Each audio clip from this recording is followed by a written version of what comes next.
Paul B. Preciado nació en Burgos, España, en 1970. Es un filósofo destacado por sus aportes a la teoría queer y la filosofía de género. Fue discípulo de Agnès Helleder y Jacques Derrida. Para mí existe un hilo de oro que une a Heráclito, quien hizo hincapié en el principio que lo único verdadero es aquello que cambia, el único principio es aquello que cambia, todo fluye, nada permanece, en el 544 a.C., para pasar a una serie de filósofos con ideas bastante parecidas y en esa línea, como Spinoza, Nietzsche, Heidegger, Foucault, maestro de Derrida, y Derrida, maestro de Preciado. El mayor aporte de Preciado, según mi opinión, o uno de sus mayores aportes, es los que hizo sobre la teoría queer y los estudios de lo queer. Queer fue un término utilizado en la Inglaterra victoriana para denostar a los homosexuales y aquellos que no podían encajar en un modelo. Luego, en los años 80 del siglo pasado, con la explosión del HIV, la comunidad LGTB lo tomó como un término de combate, de trinchera, para llamarse ellos mismos de esa manera. Y le decían queer antes, en contraposición a straight, que es derecho, queer torcido. Entonces fue una forma, un orgullo de decir, sí, somos queer. ¿Y qué? ¿Qué problema hay? Preciado lo que dice es que el género y las preferencias sexuales son una construcción sexual, así que habría que abolir todo término a varón, mujer, toda mención de varón, mujer, heterosexual, homosexual, etc. Y además quebrar esa alianza, esa triple entente entre la genitalidad, el género y el deseo sexual, es decir, que la genitalidad masculina corresponde con el género masculino y el deseo sexual hacia las mujeres. Todo eso es una construcción, una pavada, según el mismo Preciado, y tendríamos que deconstruirla, derrumbarla y volverla a construir. Sus obras más importantes son El Manifiesto Contrasexual en 2002, en el 2008 escribió El Texto Yonki, después Deseo Homosexual, Pornotopia, y la última es Un Departamento en Urano 2019. Nosotros vamos a hablar de Texto Yonki. Él dice que hay una serie de hitos que impulsan, llevan a la era fármaco-pornográfica. El descubrimiento de la píldora en 1946, la teoría del género en 1947, donde en la imagen se ve claramente un estereotipo de género, un hombre jugando a la pelota y una mujer planchando. La ley de vagos y maleantes de España en 1954, que intentó normalizar dos homosexuales, los delincuentes, todo, e intentó reformarlos, y la invención del Viagra en 1988. ¿Qué es la era fármaco-pornográfica? Se le da una enorme autoridad a la psicología, a la sexología y la endocrinología. Estas disciplinas transforman el psiquismo, la conciencia, la libido, la hetero y homosexualidad en moléculas comercializables por las multinacionales farmacéuticas. Píldora, anticonceptiva, Viagra, hormonas, etc. El capitalismo fordiano se basaba en la producción de un bien de consumo masivo, el automóvil. En cambio, aquí lo que se produce es una nueva subjetividad, un nuevo producto. ¿Qué es la potencia gaudendi? La potencia gaudendi o fuerza orgásmica es un término traído por Preciado, como Marx trajo la plusvalía, y está en construcción. En este caso, el cuerpo y la sexualidad irrumpen en el centro de la acción política y además son objeto de una acción estatal. Es una fuerza desconocida para el ser humano hasta que es puesta a trabajar. Todos los cuerpos la poseen, animados e inanimados, hombres, mujeres, animales, piedras incluso. Explica muchas relaciones de dominación y explotación actuales en los cuerpos de las mujeres, de los travestis, de los indocumentados, de los niños abandonados, etc. Bueno, con esto termino y sigue mi compañera. Muchas gracias.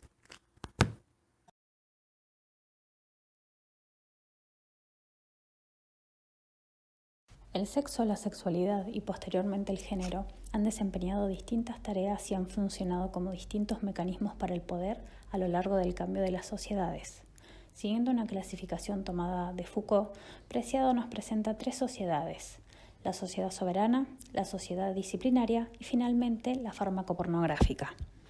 A medida que el sexo, la sexualidad y en última instancia el género se comienzan a integrar a la discusión política y el poder, los métodos de control y los de formación de subjetividades van mutando. Hasta el siglo XVII, en la sociedad soberana, la opresión viene dada por la anatomía sexual. Hay un planteamiento de una lógica monosexual que construye un sistema de semejanzas. Las consecuencias del sistema son 2 expresiones sociales y políticas que no poseen la misma jerarquía: el hombre, modelo perfecto humano, y la mujer, receptáculo femenino. La asignación de sexo se realiza en base a la morfología de los órganos sexuales, sumada a la capacidad reproductiva y al rol social. Dicha asignación se asemeja a la designación del señor y el siervo, o del hombre libre y el esclavo. A partir del siglo XVIII, en el terreno de la sociedad disciplinaria, se construye un sistema de oposiciones como justificación a la diferencia de jerarquía entre ambos sexos. Esta viene dada por la diferencia anatómica entre ellos. Aquí, el sexo pasa a estar en el foco del poder.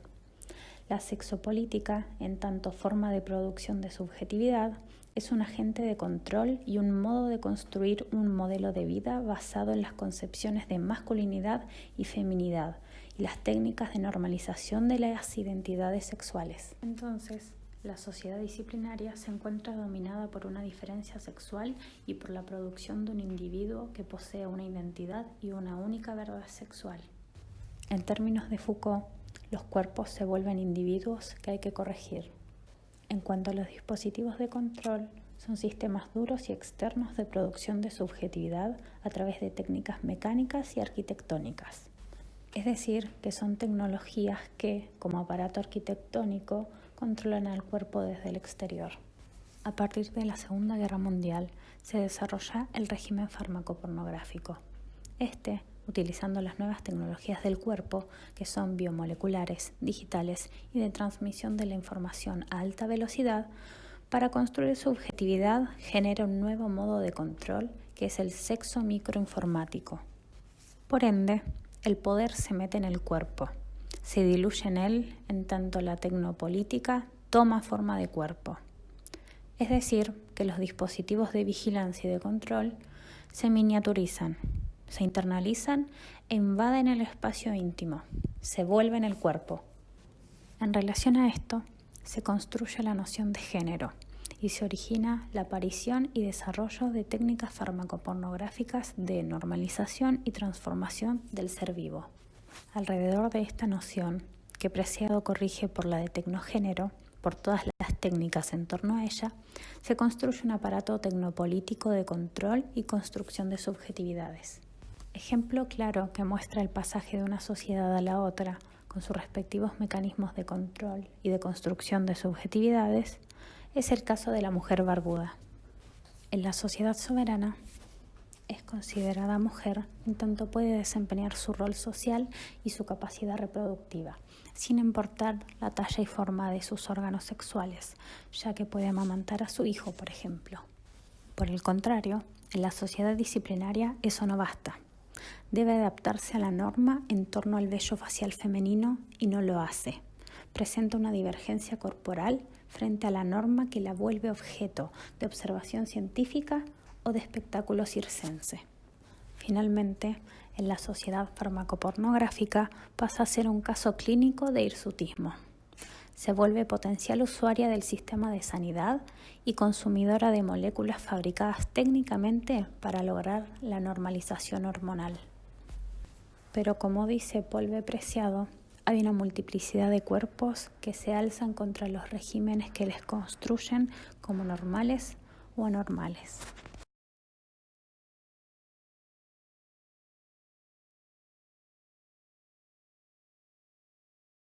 Con el contexto de la revolución industrial, el transporte y la conexión, llega la invención de la hormona como comunicación. A principios del siglo XX se hacen experimentos con hormonas en animales y en mujeres de colonias e instituciones disciplinarias. Con estos experimentos se realizan trasplantes de órganos sexuales asociados el concepto de género con la transmisión química de estos órganos. En 1905, con el concepto de hormona y con la teoría hallada hasta el momento, se crea la imagen del individuo moderno como un sujeto hormonal ultraconectado, ya que la hormona tenía la característica de actuar a distancia y se lo veía como un modelo de comunicación. El proceso de producción de la hormona permite ver a los espacios sexopolíticos disciplinarios y localizar las instituciones de control de la feminidad y masculinidad para la producción de género. Ya para los años 30 quedaba claro que no existen hormonas específicas de cada sexo, sino que todos los cuerpos producen estrógenos y testosterona, solo que la diferencia se encuentra en la cantidad de producción de cada cuerpo. Durante el siglo XX, la investigación de hormonas consideradas femeninas busca controlar la sexualidad de las mujeres y su capacidad de reproducción, y ahí es donde entra la industria farmacéutica buscando hacer dinero con esta investigación. En 1951 se creó la primera pastilla anticonceptiva como una variante de la progesterona que se suministraba por vía oral. La producción de la pastilla anticonceptiva se crea en un marco de investigación para ayudar a las familias católicas a la procreación. Esta investigación y la eficacia de esta fue evaluada entre las mujeres de población negra en Puerto Rico y en pacientes psiquiátricos, y se evaluaba la eficacia de esta pastilla para controlar la natalidad y las tendencias homosexuales en los hombres. Podemos definir entonces a la pastilla anticonceptiva como un método de control de la reproducción y también como un método de purificación de raza que funcionaba dentro de las sociedades racistas. Luego viene la creación de la segunda pastilla anticonceptiva, que venía a poner en cuestión la feminidad de las mujeres americanas y la capacidad de reproducir los ritmos de los ciclos menstruales naturales. Los procesos de feminización ligados al consumo de la pastilla anticonceptiva muestran que las hormonas son artefactos farmacopornográficos capaces de crear formaciones corporales que se integran en la política. Esta nueva feminidad es una técnica farmacopornográfica lista para ser comercializada en cualquier cuerpo viviente. Con la formación de la sociedad farmacopornográfica se intenta modificar los cuerpos y haciendo de estos un efecto de la política. El cuerpo se traga el poder y se utiliza un control democrático y privatizado de fácil administración como lo es la pastilla anticonceptiva.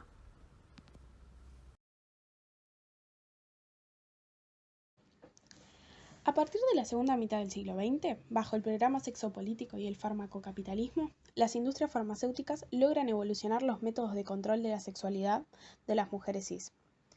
Ya no solo existen las pastillas, sino que la oferta se amplía y pueden optar por los parches, inyecciones, implantes subdérmicos y geles. Dicha evolución tapa, con la disminución del acné y la del vello, los efectos colaterales que son la depresión, la pérdida del líbido, el aumento de posibilidades de contraer cáncer, y también se comienza a modificar el cuerpo de las mujeres cis mediante el aumento de bustos y definición de la cintura y de la figura que se considera que es la correcta. Estos estereotipos se encuentran impuestos por la industria pornográfica, que venden la pareja de una mujer infértil y limpia y un hombre estéril macho con erecciones por el Viagra. Las tecnomujeres, o como las llama Preciado, las tecnomujeres del siglo XXI, son mujeres posmenopáusicas que buscan mantener su líbido, que consumen cremas y geles que son un invento del farmacocapitalismo para que sigan consumiendo productos. Un caso se puede ejemplificar con Samantha de Sex and the City en la segunda película, donde está justamente pasando por la menopausia y consume todas estas cremas y se dan ciertas escenas entre cómicas y graciosas que la muestran ciertamente histérica por el consumo de estas. Por otro lado, ante la pérdida del líbido, a principios del siglo XXI, la aparición de un patch de testosterona para estas mujeres cis fue desaprobada por la FDA y la catalogaron como una droga de estilo. Se la comparó con el LSD o con el éxtasis, lo que nos lleva a entender que las mujeres cis, si consumen testosterona, no son objeto de deseo, se vuelven viriles y por ende no es lo que buscamos. Por otro lado, tenemos al superhombre T, al cual hace ya más de 30 años que se le permite utilizar la testosterona con el fin de disminuir la disfunción eréctil, la fatiga, la depresión y la pérdida del líbido. Dichos síntomas son similares que el de las mujeres cis, pero a estos se les permite la utilización de la testosterona y a las mujeres cis no. Por otro lado, Preciado explica la falsa libertad que el farmacocapitalismo emplea mediante la píldora en la retórica teórica de los 60, y habla de la funcionalidad del feminismo liberal abolicionista ante el régimen farmacopornográfico. Por otro lado, también aborda que la facilidad del acceso a la testosterona en la actualidad en el mercado deportivo ilegal y el acceso a estas mediante todas sus posibilidades de administración, ya sea por parches, geles, inyecciones, pastillas, suplementos vitamínicos, etc.